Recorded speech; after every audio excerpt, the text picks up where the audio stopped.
Uno de los riesgos tributarios que se identificó en el análisis de los estados financieros de Interbank está relacionado con las reprogramaciones de crédito realizadas en los años 2023 y 2024. Estas reprogramaciones fueron utilizadas por la SBS debido al contexto del estado de emergencia nacional y otras situaciones excepcionales como los conflictos sociales. Lo que llama la atención es que a pesar de que se modificaron las condiciones de los créditos como cuotas o los plazos, el banco no lo consideró como refinanciamiento ni deterioro la clasificación de riesgo de los clientes. Esto significa que siguieron reconociendo intereses como si no hubiera problemas de pago y no constituyeron provisiones adicionales. El problema es que desde el punto de vista tributario, la SUNAT podría no aceptar ese tratamiento, ya que se podría cuestionar si realmente es válido seguir devengando intereses si el cliente no está cumpliendo con sus pagos, o si no se debería haber registrado provisiones como gasto deducible. Esto podría generar mayor impuesto a la renta o generar contingencias en futuras fiscalizaciones. En conclusión, aunque el tratamiento contable está respaldado por normas de la SBS, no necesariamente tiene el mismo efecto para fines tributarios. Y ahí es donde radica el riesgo. Como segundo riesgo tributario para la primera pregunta, son los activos diferidos que posee Interbank. ¿Cómo se forma un activo diferido? Es cuando la base contable del activo es menor a la base tributaria, donde se genera una diferencia temporaria entre normas contables y fiscales. Y esta diferencia se podría revertir en un futuro porque representan impuestos pagados por adelantado que el banco espera compensar. ¿Y por qué vendría a ser un riesgo tributario? Bueno, si en un futuro SUNAT rechazara la diferencia, Interbank perdería el derecho a recuperar estos impuestos y tendría que pagarlos adicionalmente todo de golpe y podría enfrentarse a multas por discrepancia en sus resultados. Esto impactaría en la rentabilidad y liquidez de la empresa. Ahora voy a continuar con la pregunta número 2. ¿Cómo sustentaría la deducción de costos o gastos vinculados a los riesgos tributarios identificados? Tenemos dos riesgos en este caso. El riesgo 1, que es la reprogramación de créditos. El riesgo 2, que es las ganancias diferidas por adquisición de carteras. En el riesgo 1 se aplicaría lo dispuesto según la ley del impuesto a la renta, según el artículo 37 y el inciso D. Por ejemplo, la deducibilidad de esto se sustenta bajo estos siguientes puntos, el cual el primero sería que la provisión se calcula y también se puede clasificar bajo ciertos criterios técnicos de riesgo y provisión. Y pues esa norma es un cumplimiento obligatorio para entidades financieras y su aplicación responde a modelos de evaluación autorizados. Otro punto sería que las provisiones se generan en base a factores técnicos, ya sea por sus historiales de pago, garantías y sus análisis financieros que tienen con sus deudores. En el punto 3, por ejemplo, el gasto por provisión guarda una relación directa con los ingresos de créditos, es decir, los intereses, que se muestra que se va cumpliendo el principio de causalidad, que sería el artículo 37 de la Ley de Impuesto a la Renta. Y en el punto 4 tenemos como que la SUNAT ha aceptado en sí en varios informes que cuando una norma especial regula un régimen financiero y contable, como en este caso el de bancos, puede aceptar su aplicación para fines tributarios en tanto se sustente y tenga la documentación adecuada. Luego tenemos el riesgo 2. Se dice que la ganancia se devenga de manera razonable a lo largo del plazo de recuperación en virtud del principio de correlación de ingresos y gastos, según el artículo 57 de la Ley Impuesto a la Renta.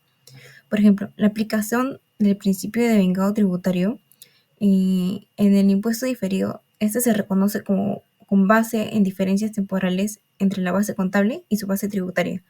Y esto no es en sí un ingreso inmediato.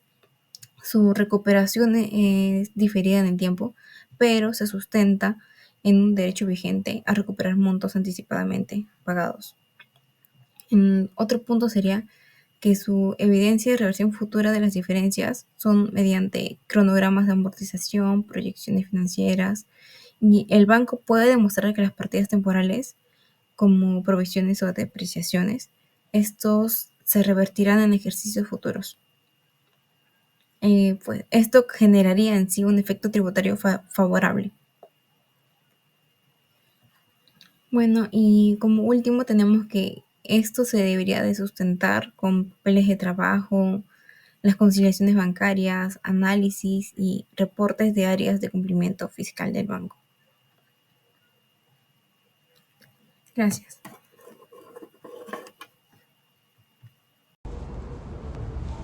Mi nombre es Gabriela León Trinidad y en este video voy a presentar las 3 medidas claves para mitigar las contingencias tributarias identificadas en la empresa Interbank. La primera es la evaluación previa del devengo de intereses en créditos reprogramados, ya que uno de los riesgos es que SUNAT no podría reconocer el ingreso por intereses si se considera que hay deterioro en la capacidad de pago del cliente. Por eso es recomendable hacer una revisión previa asegurando que el crédito realmente no sea recuperable antes de registrar esos intereses como ingresos tributarios.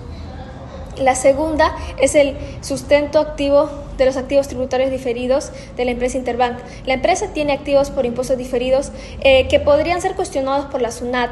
La medida acá es implementar una política interna que incluya las proyecciones financieras, los informes técnicos y evidencia sólida para demostrar que estos beneficios tributarios sí van a ser recuperados en un futuro.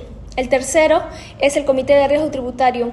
En este punto se propone crear un comité interno con representante de contabilidad, legal y tributación. Este comité revisará operaciones sensibles y definirá criterios claros para alinear el tratamiento contable y tributario, evitando así sanciones o multas por parte de la SUNAT. Estas 3 medidas fortalecerán grandemente el control tributario del banco y ayudarán a prevenir las contingencias fiscales. Gracias. Bueno, a continuación presento un conjunto de recomendaciones fiscales para Interbank, basadas en análisis de sus estados financieros al cierre del año 2024. Estas acciones están orientadas a generar eficiencia fiscal, es decir, reducir legalmente la carga tributaria sin comprometer el cumplimiento normativo. Se enfoca en temas claves como provisiones, activos diferidos, deterioro de inversiones, intereses devengados y el uso correcto de beneficios tributarios específicos. Primera recomendación, los activos por impuestos diferidos que alcanzan los 93 millones de soles. Es importante validar su recuperación probable, optimizar posibles pérdidas tributarias y reasignar posiciones que puedan tener efecto fiscal.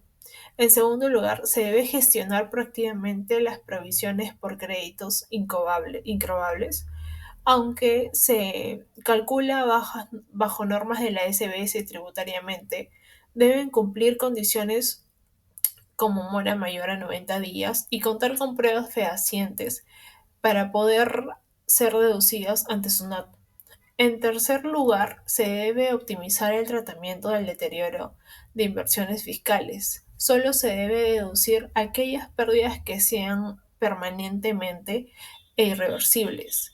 De lo contrario, SUNAT podría rechazarlas y generar reparos. Como cuarta recomendación, revisar los intereses de vengado de créditos reprogramados si hay clientes de alto riesgo o con morosidad prolongada. Podría ser más eficiente aplicar al criterio de lo percibido para fines tributarios. Y finalmente se debe auditar el correcto uso de los beneficios tributarios aplicables a programas estatales como Reactiva o Impulso Mi Perú. Esto implica verificar el cumplimiento de todas las condiciones y contar con documentos de respaldo para evitar reparos. Gracias.